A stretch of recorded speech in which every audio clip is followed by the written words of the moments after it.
Assalamualaikum warahmatullahi wabarakatuh. Apa kabar sama kita mas segalanya? Ketemu lagi di Kopi dan Podcast bersama saya Tina Okta. Kali ini kita akan berbincang bersama narasumber yang sangat luar biasa. Sedikit clue-nya yang akan disampaikan adalah kali ini kita akan membahas mengenai sekolah inklusi di Keparikan Negara. Langsung saja kita akan berkenalan dengan narasumber kita. Ada Raisa Putri atau biasa disapa Eca. Halo Eca.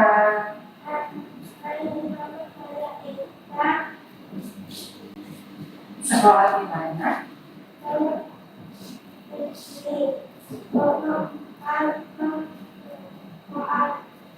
Berapa?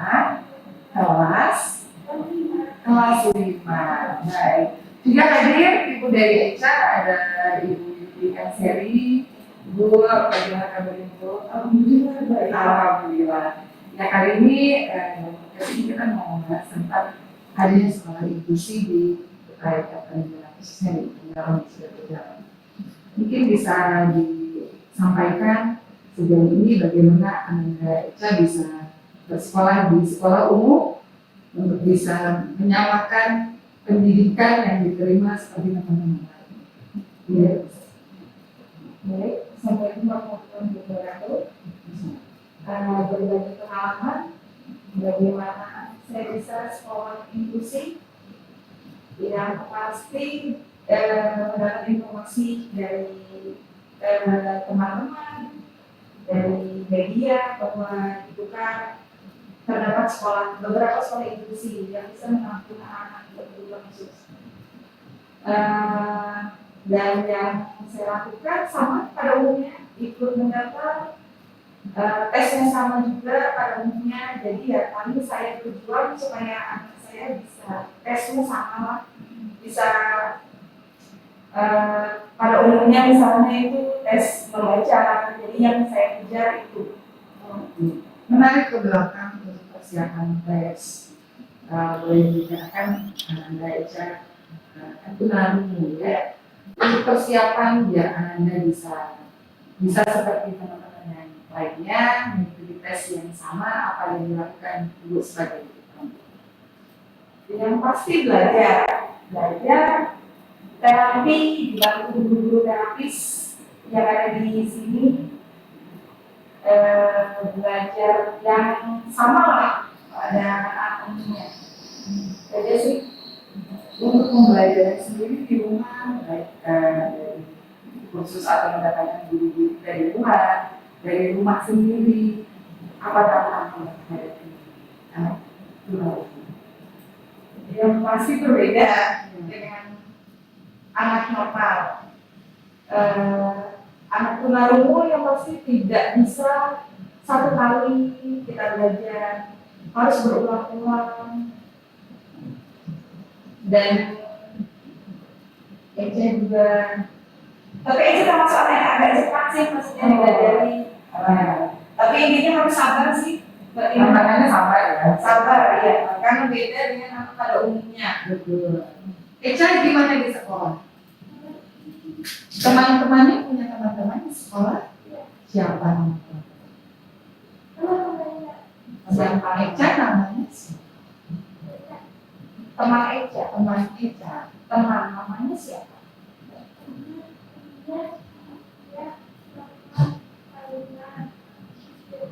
Banyak ya temannya ya. Betul. Di sekolah belajar apa?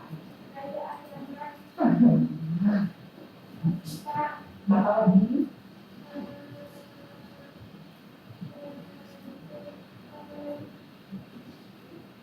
Apa? IPA. Oke, berarti sudah banyak belajar ya. Iya. Bu Yuli mungkin dari sisi penyampaian atau metode pendidikan sendiri, secara teknisnya di lapangan apakah ada perbedaan dengan siswa lainnya atau sama Bapak? Seperti belajar pada umumnya?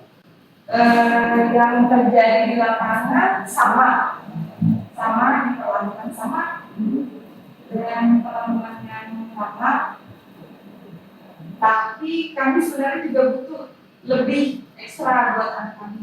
Apa apa itu yang dibutuhkan. Mungkin bisa disampaikan biar juga akan menjadi perhatian pastinya untuk dan membuka lebih meningkatkan lagi. Yang pertama mungkin gurunya sih, gurunya tuh yang ada sekarang kurang memahami masalah keadaan anak ini yang berkebutuhan khusus. Jadi mereka menyamakan metode pelajarannya. Padahal anak kami perlu ekstra lebih.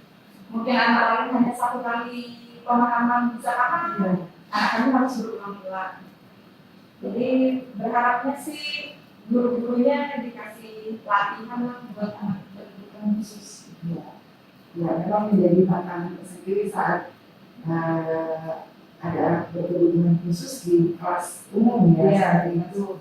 Jadi memang sangat diperlukan sekali ilmu-ilmu atau teknik-teknik pembekalan untuk guru-gurunya dalam menyampaikan pembelajaran setiap hari. Itu mungkin bisa disampaikan motivasi ibu untuk bisa yakin mengeluarkan kecil di sekolah. Motivasinya buat teman-teman yang lain ya, yang juga sama lah kayak Eca, semangat kejar anak kita harus setara ya anak. Jadi orang tuanya harus semangat tuh, pokoknya belajar kejar tapi orang tuanya harus banyak ngecek kayak Gitu ya, harus aktif ya. terus buat anaknya. Dari sekian banyak mata pelajaran di sekolah, apa ada mata pelajaran tertentu yang mungkin buat anak seperti Eca ada kendala? Kayaknya tuh kalau kayak bahasa Indonesia, mengarang, pemahaman yang paling susah. Kalau matematika mungkin karena ilmu pasti ya, Iya. 2 tambah 2 pasti 4. Iya. Jadi paham. Kayaknya tuh yang lebih susah tuh ya mengarang atau memahami sebuah cerita itu betul-betul kesulitan.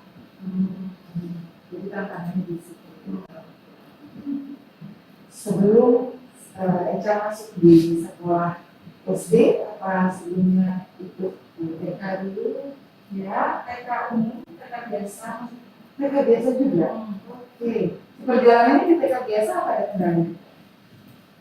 Kendala sih sama, maksudnya itu kendala Eca tidak bisa seperti anak-anak yang lain. Eca jarang ngomong mungkin karena dia mungkin ngomongnya kenapa dia beda kayak yang lain, tapi ya guru dan orang tua seperti itu.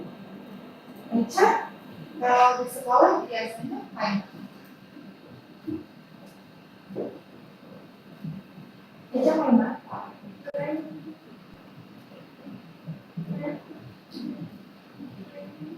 Main apa? Main lari-lari sama teman. Iya.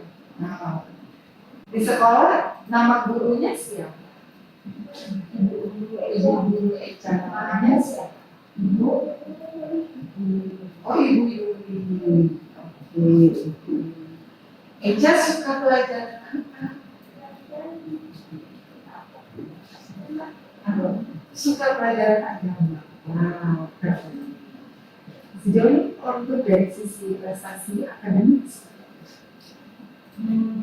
Kalau Eca sendiri akademik memang tidak sebagus anak pada umumnya. Tapi kalau kayak Eca sih ya, di kelas itu ada 25 siswa, Eca tuh peringkat mungkin 22. Berarti apa sih ada di belakangnya ya. Nggak terlalu Ya, betul. betul. Anak ada juga yang jauh di bawah Eca. Hebat. Terus untuk kegiatan sehari-hari selain sekolah, biasanya kegiatan Eca Sampai saat ini masih les terapi bicara, masih sampai saat ini. untuk terapi sendiri ada frekuensi tertentu Seminggu 3 kali. Seminggu 3 kali. Sekali pertemuan 1 jam. Malam biasanya. Untuk di negara sendiri apa ada komunikasi? Ada kebetulan satu kali kayaknya komunitas dunia autis ini kita punya komunitas anak-anak berkebutuhan khusus terutama tunarungu. Komunitasnya sudah banyak lumayan di Penjarong lumayan banyak.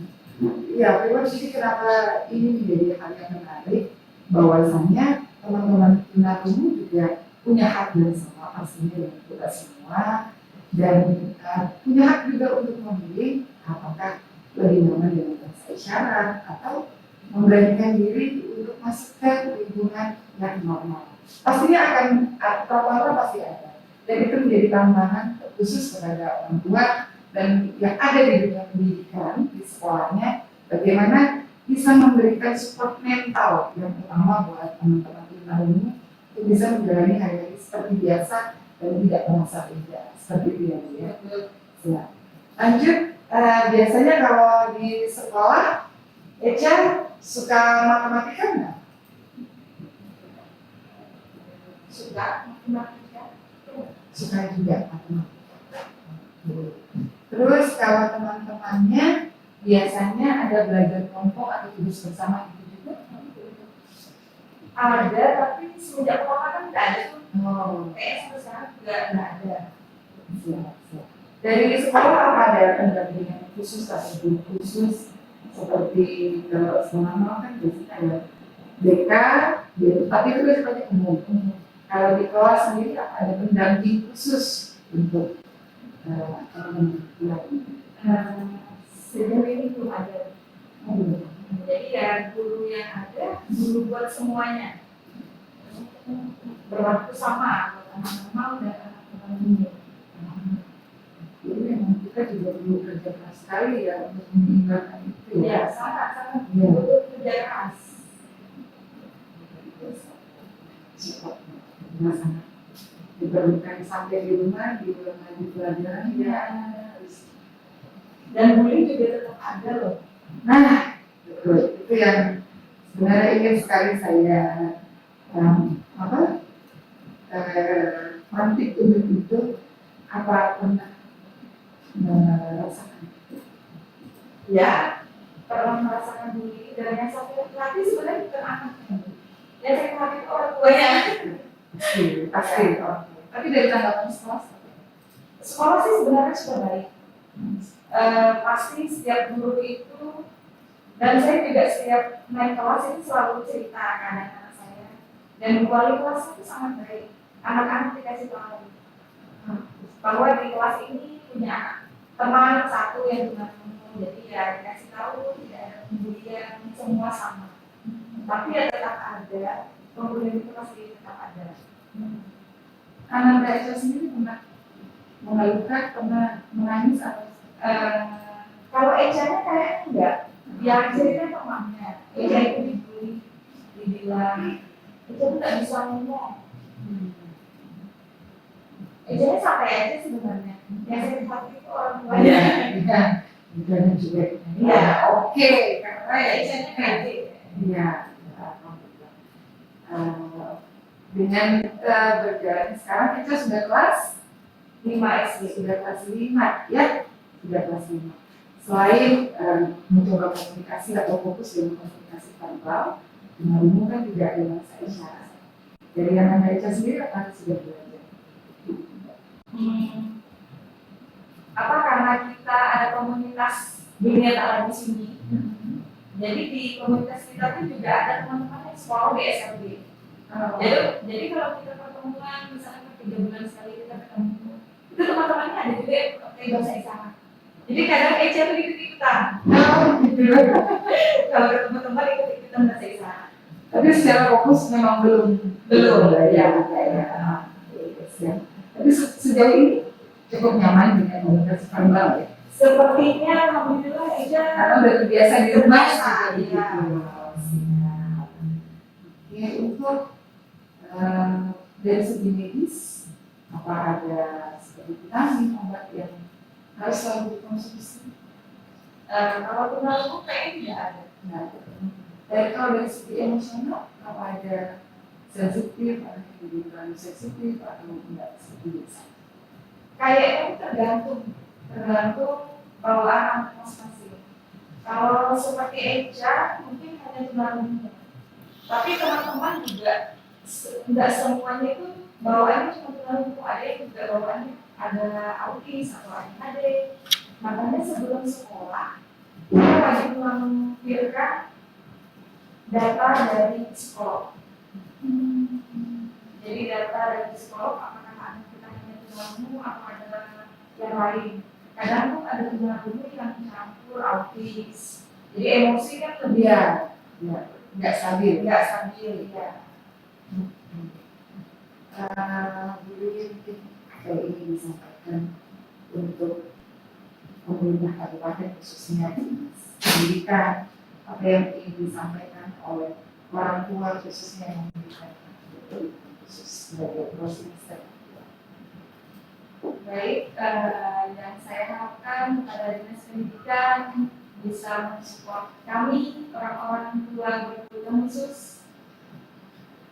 Paling tidak sekolah inklusi lebih banyak lagi, guru-gurunya juga dibekali dengan buat anak-anak berkebutuhan khusus lah. Dan kalau bisa sih kelas itu ditambah, maksudnya biar biasanya sih yang bagus itu kelasnya beda, inklusi umum ya, tapi nanti setelah anaknya dianggap mampu bisa pindah ke kelas ya. Buat teman-teman yang anak-anaknya sama dengan anak saya, semangat, sabar yang masih baru hadapi anak kita, semangat aja sih belajar. Eja mau sapa teman-temannya? Ya. Halo. Ya, ini kameranya Eja. Halo. Selamat semangat belajar ya. Semangat belajar. Oke. Baik Ibu Yuli, terima kasih banyak. Eja, terima kasih sudah hadir di podcast kita. Insya Allah dia akan sukses, selalu membanggakan. Amin. Ya, semangat terus buat ibu dan keluarganya, juga buat orang tua lainnya.